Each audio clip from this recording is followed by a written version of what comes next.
Ассалаумағалейкум батырлар, бүгін қыздармен танысқанда немесе уже таныс қыздармен қалай дұрыс қарым-қатынас жасау турасында біраз пункттарды айтамыз. Солардың біріншісі ол наглость. Орыстарда айтады ғой, наглость второе счастье дейді. Өйткені наглость деген бір жаман сөз болып қалыптасып қалғанмен, наглость, дерзость деген қазақша айтқанда өзіндікін сұрай алу, ала алу, кейде рұқсатсыз алу, бұл қоғамда жаман көрінгенмен, шілей тәртіпті жігіттер көп нәрседен құр қалып жатады. Яғни ынжық болып қалады. Сондықтан наглость болу керек. Бірақ барлық жерде, барлық нәрсенің алтын ортасын білген жақсы жігіттер, наглый болу керек деп бір жерде таяқ жеп қалып артық кетіп жүрмеңдер. Енді қыздарға қатысты наглый болу деген қалай? Қызды көрдің, ұнады, бардың ұнатқаныңды айттың, қыз ламас етіп проверкалар тастайды. Сен ұнамай қалғаннан емес, қыздарда фильтр болады да, неосознанно әлсіздерді ысырып тастап, мықтыларды таңдайды. Как раз таки сені осы кезде тексереді. Әлсіз болсаң, любой отмазкадан кейін бұрылып кетіп қаласың, мықты болсаң, я уақытың жоқ екен, менде де уақыт жоқ, бірақ кім біледі, ертең немерелеріңе айтып отыратын таныстықты жіберіп алатын шығарсың дегенде, жігітім бар десе, все, без проблем, менде де қызым бар, мен де көшеден кез келген қызбен жақындап таныса бермеймін, бірақ қазір мына аяқтарым өзі жүріп келді саған, тілім қазір өзі мені тыңдамай сөйлеп жатыр дегенде, так что 1-2 минутың маған бөлу керексің деп. Бұл бір жай ғана мысал ретінде ғой. Демек, наглость деген жоқ десе жоқ деп, жоқ екен деп кете беру емес. Ол өзіңе керекті ұнағанды ала алу. Бұл жұмысқа да қатысты, бұл өмірге де қатысты, бәріне қатысты.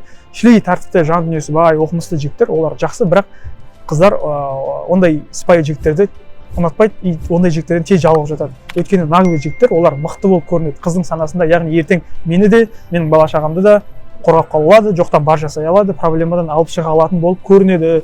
Сондықтан ойыңды, сөзіңді амал әрекетпен жасап, наглостың деңгейін көтеру керек жігіттер. Екінші, өздеріңді сата білу керексіңдер. Презентовать ет дейді ғой. Мысалы, қызбен сөйлесіп бастағанда, танысқанда, привет, фигураң просто бір самая вышка екен, алыстан көз тартып тұр. Походу сен залдан шықпайтын сияқтысың ғой деп. Я мен тренировка жасаймын дегенде қыздың жауабы болды да.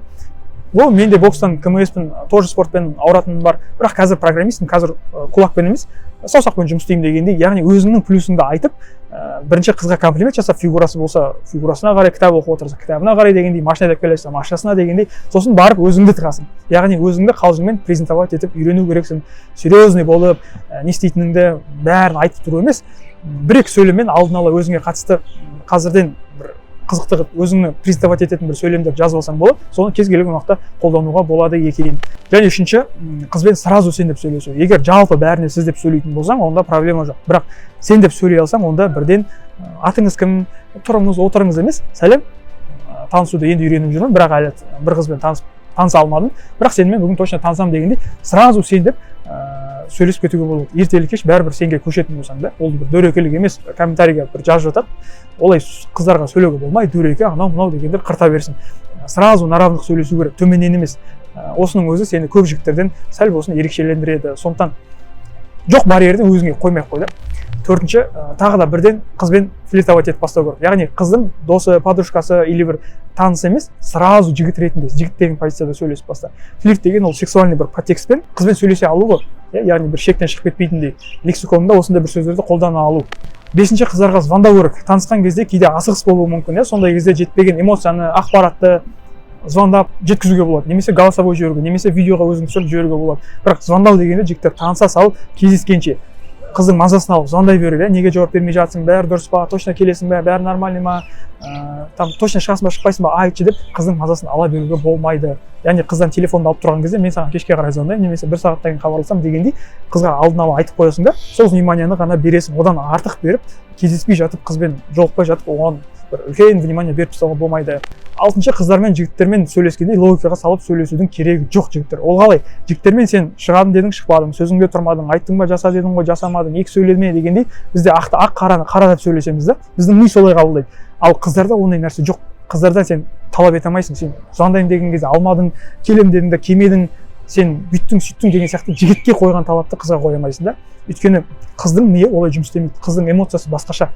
Қыз сені қазір жақсы көремін деп тұрса, бір сағаттан кейін жек көремін деп айтады. Қыз танысқан кезде саған телефон беріп көңілді болып тұратын болса, сен звондаған кезде оған мүлдем көңілді болмауы мүмкін, телефонды алмай қоюы мүмкін да. Сол үшін қыздармен жігіттер сияқты логикаға салып сөйлесе алмаймыз. Қыздарды күлдіртеміз, жылатамыз, қызға ақыл сұраймыз, кейде оған ақыл айтамыз, кейде оны кішкентай қыз сияқты еркелетеміз. Сондықтан жігіттер бұл жерде қыздың эмоциясымен ойнап үйрену керек.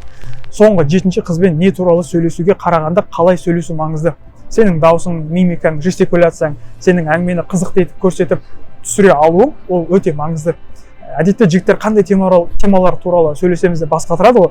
Темалар маңызды, бірақ тағы айтамын, қандай қызықты теманы алсаң да оны әсерлетіп, сезіп, қыздың көз алдына елестетіп, мысалға саяхаттау туралы сөйлескенде қызды сол Дубайға апарып, сол жердің атмосферасын, ыстығын, тамағын, мәдениетін көз алдына әкеліп, сезіндіріп, Дубайда сафарида құмның үстінде жалаң аяқ жүргізіп келдіре алсаң, яғни қызға сол сезімді тудыра алсаң, вот сол маңызды. Міне сол эмоцияның бір түрі болып саналады. Бұл барлық темаға қатысты, тек саяхатқа ғана емес. Сондықтан сөйлей алу, өзіңді сата білу, әсерлі әңгімелерді айта алу өте маңызды.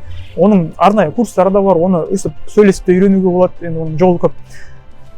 Бірақ мынандай темаларға ғана сөйлесем деп, оған бір айта алмаймын, оған бір жаттанды нәрсені айтып отқаннан гөрі өзіңе ұнайтын, өзіңнің сезе алатын, эмоцияңа жете алатын нәрселерді айтып, қызды керек жерге апарып әкеліп, яғни сондай бір эмоцияны бере алатын болсаң, вот сол өте маңызды. Сондықтан жігіттер видеоға лайк басып, комментарий қалдырып, каналдың дамуына, көтерілуіне бір үлестеріңді қоссаңдар, мен сендерге өте риза болар едім. Өйткені сендердің осындай активностьтарың арқылы менде де осындай видео шығаруға желание болады. Сондықтан келесі кездескенше аман сау.